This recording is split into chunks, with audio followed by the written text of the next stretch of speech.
Tyler Perry on why he always portrays black women struggling in his movies. He says, I'm doing a service to all people, paying homage to my mother, aunt, and sisters, the things that they all went through. The premise of Straw is Taraji P. Henson, struggling mother, kid on asthma or kid with asthma, broke. She's getting kicked out of her apartment. She's about to get fired from her job. All this stuff happens.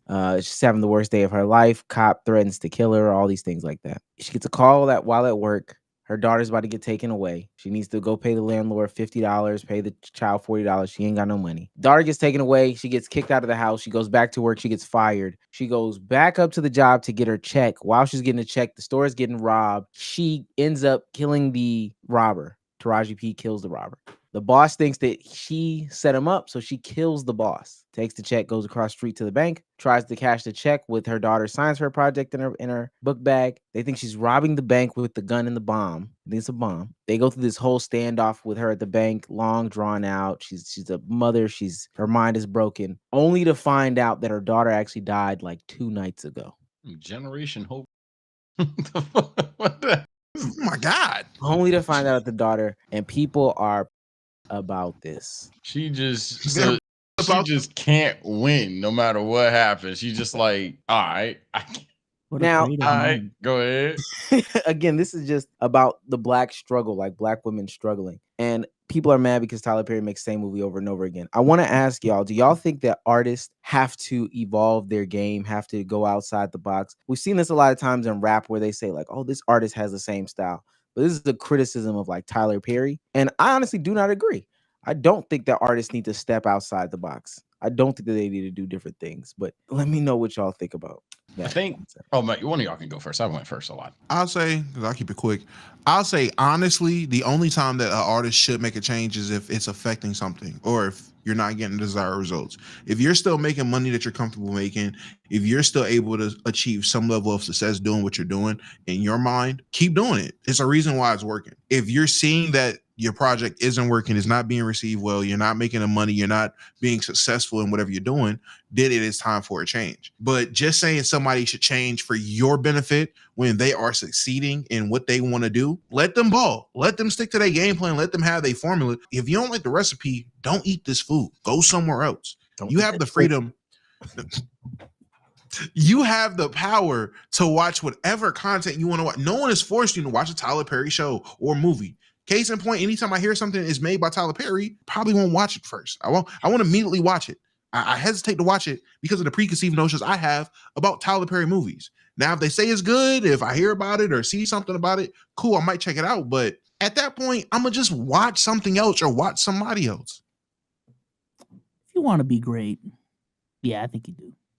But if you're just content making money, yeah, I think it's fine. You don't have to pivot. But if you want to be one of the GOATs, one of the greats, yeah, I think you do. Well, so why do you feel like the thing that's stopping you from being in the GOAT conversation is creating different genres or different types of movies or music or whatever the case may be? Like, I don't think that the difference between whoever the greatest rapper is and whoever's next up is the fact that, oh, rapper A did some rock and roll music type shit. Like, I don't think that Wayne is above, let's just say 50 Cent because he did a Maroon 5 album. Like, I don't think that that's the case. So why do you feel like, oh, in order to be in the GOAT conversation, you have to switch up? I guess it's not even like a necessity to be in the GOAT conversation. I think it's just a necessity to have like an extremely long and fruitful career. And maybe I could be proven wrong. But even going back to Lil Wayne, I do feel like, because I said it the last time we talked about it, there is a certain point where like, okay, you have been in the game long enough. You do not have to reinvent yourself anymore. You have been defined. This is your role. And just keep putting out what you already know what to do. But I feel like for people who are still like starting to peak and trying to extend how long that peak is, I think finding a way to reinvent yourself is like a part of elongating your career, if that makes sense. God, squeak, voice crack. What the fuck? That at best applies to maybe YouTube. In general, especially when it comes to music and movies, though, I don't think it does. I think You could keep it as simple as if it ain't broke, don't fix it. But I would go a little bit further than that. If someone is inspired to do something, if someone goes through an experience and they want to share it via their art, they have the right to expand and do these things. But reality is, gang, you turn on a Big X the Plug song right now. You turn on a Boss Man Dealer song right now. You know what you're gonna get. You drive past Chick-fil-A, you know what you might order. You know what you can get to order. Now, none of that takes away what they are. But at the end of the day, you cool with Chick-fil-A, you cool with those kind of artists. Now, on the flip side, someone steps out of the box. Let's take a Drake, for example. And sometimes you fuck with it. Sometimes you fuck with from Drizzy, sad boy songs to just, all the bars that you can potentially do. Some of you fuck with Ute Drake. Some of you fuck with Jamaican Drake, all that extra shit. But at the same times, there's going to be people who are like, damn, I miss the old Kanye, straight out the soul Kanye, or in this case with Drake and stuff. So I think ultimately the media nowadays, fans of nowadays are very results oriented. When you're talking about stepping out of the box, no, you don't have to do that. But if you're going to do it, at least make it feel authentic and inspired. If it's ass, it's ass. But at least that's the only time where I would say that someone has to do it. If something's going on in someone's life, if it's like very public and they just like don't acknowledge it, they go back to doing whatever the fuck. Now it makes them feel like they fell off or something. Now it makes them feel like, well, they need to go back to good old reliable. But if it's not authentic or inspired by some shit, I don't think they gotta do it, and I don't think it affects anything. I think there's too many examples, especially if we get into food or YouTube, let alone music and movies, where someone just repeats the same thing and it keeps them in the great conversation. Yeah, I just don't even in that Drake conversation, I think part of the problem is that like part of the quote unquote problem, these people didn't even know the type of music that he was imitating. And once they really got the type of music he was imitating, they realized, oh my God, this is like a bastardized version of whatever the fuck he was even trying to replicate. Once you know your audience, why would you go away from what your audience wants? Like that's like marketing 101. You got your audience. Okay, to appease somebody different, let's see you do this. I don't know what ABBA and Preach get from proving that they can IRL stream. Like that doesn't make them better content creators. I don't know what Tyler Perry gets for making a sci-fi movie. That doesn't all of a sudden make him a better director or actor. Because then once it's ass, let's just say it's ass. Once it's ass, nobody's gonna like they're gonna, oh, look at this, he fucking made this ass thing. Well, that's because that's what y'all wanted. Y'all wanted me to show range. I couldn't do it. It's ass. And now I'm getting like the worst part of the conversation, the raw end of the deal. I never understood why people wanted Tyler Perry to change so much. I mean, from a viewer perspective, I get what you're saying, but I think as like creators as well, like I feel like a lot of us have this itch. At least I do. I can only speak for myself of like, damn, I don't want to be known as just this one thing forever and ever. So what is that? What is this thing that I could do to like really change up my image and evolve and to show people that I am not just this one trick pony? Like I think that's a natural creative instinct to have. If let me ask this question real quick. If basketball was still like a super viable option, you continue to see success and growth on a fairly linear track. So like what were you at before Souls and Sage subscriber wise? 180. So let's say you get 10, 15, 20, 30,000 subscribers on an annual basis, 40,000 subscribers on an annual basis. And you saw this just linear progression. Do you think you would see that statement that you just made differently? Like, oh, I got the itch to do something else. Oh yeah, absolutely. Okay. Absolutely. I think if the NBA shit was doing way better for me, the itch to pivot would not have been as itchy as it was. That's what I'm saying. Okay, that's what I'm saying. Yeah. No, but that's a valid point too. I think there are certain people that like legitimately want to be known for more, and there are also other people who are justifying that instead of just looking in the mirror and saying, "Damn, I kind of fell off." Look, and this is why I want to pivot. Every YouTuber, I think YouTube is the one that may be an anomaly in the conversation for different reasons, but every YouTuber ultimately wants to be known as the biggest creator. But if Bezos were to double down on strictly NBA and became this 500K, 1 million subscriber basketball content creator, he would be in the GOAT YouTuber basketball conversation. He may not be seen as a YouTube GOAT because at the end of the day, being the GOAT of YouTube and ultimately whatever YouTuber wants to do is to be known the most for, no, their face is known the most. Their face is known the most. Their personality is known the most. That's why you have me pivoting all over the place, B-Souls, et cetera, et cetera. But when we get to, I guess the most similar would be acting per se. This is why I disagree with the idea that they have to do these things. Gang, there's certain names where you get famous for certain things. And honestly, you may be seen in a bad lens if you try something. Imagine if like Kevin Hart is in the most serious of serious movies of all time. Like fuck as an example. Like if Kevin Hart was in like a an Anne Frank documentary or some shit, and you'd be like, fuck is Kevin Hart here? You know what I'm saying? Now that doesn't ruin Kevin Hart's legacy as a celebrity, comedian, let alone actor per se. And I'm not saying he's this all-time actor, but just roll with it. But the point is, you get known for certain things. Society is going to put you in a box regardless. There's never going to be a thing where this person, GOAT human, can do everything. Michael Jackson is known as a GOAT in music at highest. Martin Luther King is known as a GOAT for civil rights leadership at highest. But there is no way that someone would be like, all right, MLK, go ahead, spit a 16. Like, that's just not a thing. And I know I'm acting a little too obtuse here, but that's kind of what I'm getting at. At some point, you got to be comfortable doing what you're doing, and you can only expand but so much. Therefore, I don't think you have to do it at all, if that makes sense. I know that's a weird way to argue it, but that's my way of arguing.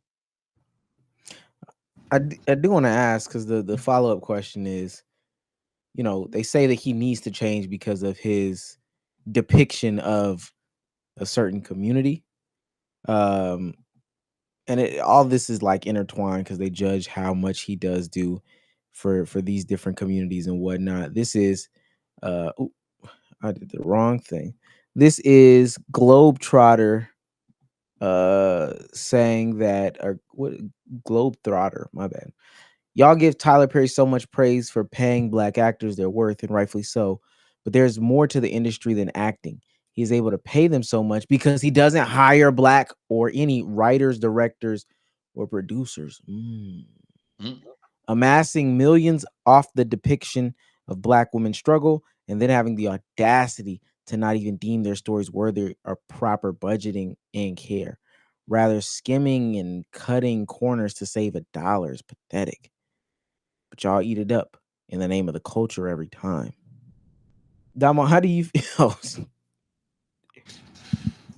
Some people need their thumbs chopped off, man. Like, get off the internet. Like, that's the dumbest shit I've heard in a long time.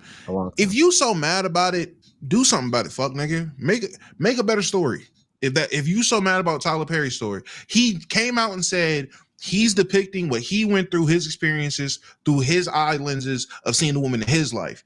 If you are so mad that he grew up with black women that struggled, I don't know. Make some successful black women stories then, fuck nigga. Why are we demanding Tyler Perry to change what he's doing? That is so weird. Just don't watch it. Just don't watch it. Watch a better story or create a better story. That's it. The niggas paying people well, fine. If anything, I guess hire more black women to write these women so they seem more like women. Because hopping on the couch saying, yeah, eat it is kind of crazy. But hey, maybe that's alleviated if you have black women writers. I can give you that. Hire more black women writers for the shows. Cool. Have black women directors or whatever to portray the message a little better or seem a little more realistic. I don't know. There are productive ways to do this other than just complaining with no solution. That's one thing I hate. I hate people that complain but don't offer a solution. If I'm gonna complain about something, even if my solution is ignorant or dumb, I'm gonna also have a solution. If you're just complaining to complain, you're useless. You're just wasting oxygen, my nigga. Shut up. Yeah, I don't know how true. Go ahead. Go ahead, Sauce. Okay. I was about to say, I think I wish I could bring up the clip, but I swear there was a similar conversation like within the Asian community that I saw like last year about how Asians are portrayed in media. And someone made this point of like, I get the criticism of making stereotypical Asian characters, but there is also a level of like these certain character traits exist within real Asian stories. Like these certain characters need to be portrayed on the big screen somehow, some way. So like while yes, overdoing it is a separate conversation, like just not having representation of these quote unquote stereotypical character traits is kind of unrealistic to the characters that you're portraying to a degree. I don't know what truth or falseness of the Black Writers thing. If that's genuinely a good conversation that needs to be had about Tyler Perry, then fine. I wouldn't know about that. But in regards to He doesn't have Tyler any Perry, writers. He has no writers besides himself. Now, producers is a different conversation, but he has no writers. Okay. So that okay, so boom. I'm not necessarily trying to force myself to double down on the point, but like it would take Tyler Perry to be very specific.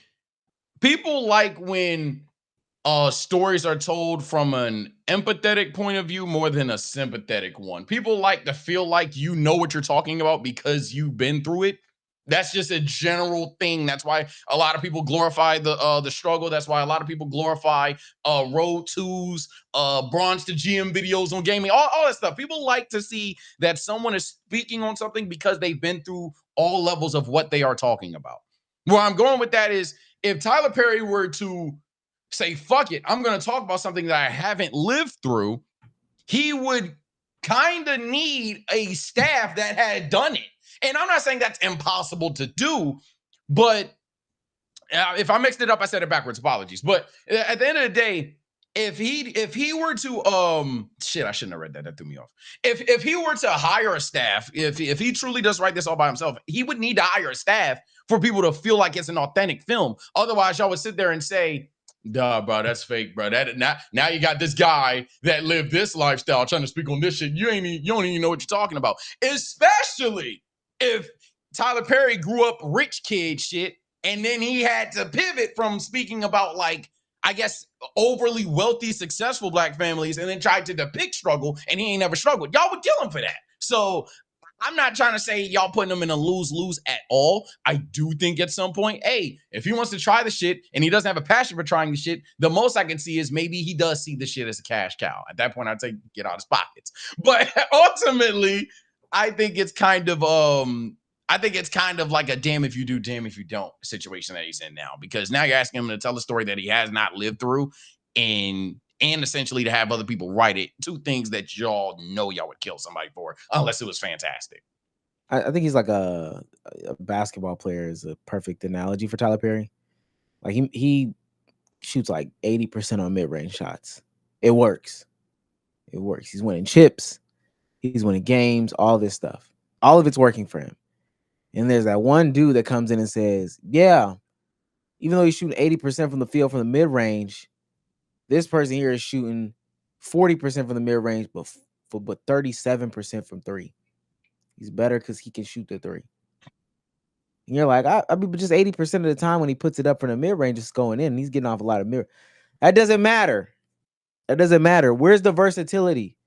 Then if he shoots threes, he'll shoot like 29%. Still, though. Mind you, an 80% mid-range. Is he that versatile at that point? I mean, look, man, I just don't. I don't know. I really can't say. But all I do know is, if you wanted to really be a success and the gold and all this, like, come on, brother. I just really think, and the best argument, oh wow, someone did it. The best argument would be like, well, it's not 80, it's 20 or some shit. But gang, even that, I'm not gonna cap. I hate to make the analogy back to food, but that's the most digestible, pun intended, thing to do. If McDonald's just said fuck it and started serving you, I don't know, Alfredo, you'd be like, now what the hell is that? I think ultimately y'all don't like consistency until consistency is gone. Then you want to be like, stick to the stuff you know for all the other shit, man. I think that this conversation isn't ridiculous because I do see the counterpoint. The only valid counterpoint, in my opinion, is damn, now it feels like you do this for monetary only. It doesn't feel like you're inspired because you've been doing the same thing over and over and over and over again. Every summer you pop out and then you go back in hiding for the winter. If you're a rap artist, for example. But at some point, Taco Bell makes nuggets and they're good. And you can't, and that's fair. I would be okay with Taco Bell making tacos for the rest of their lives. So I would be perfectly fine if Taco Bell stayed nothing but Spanish cuisine for the rest of its life.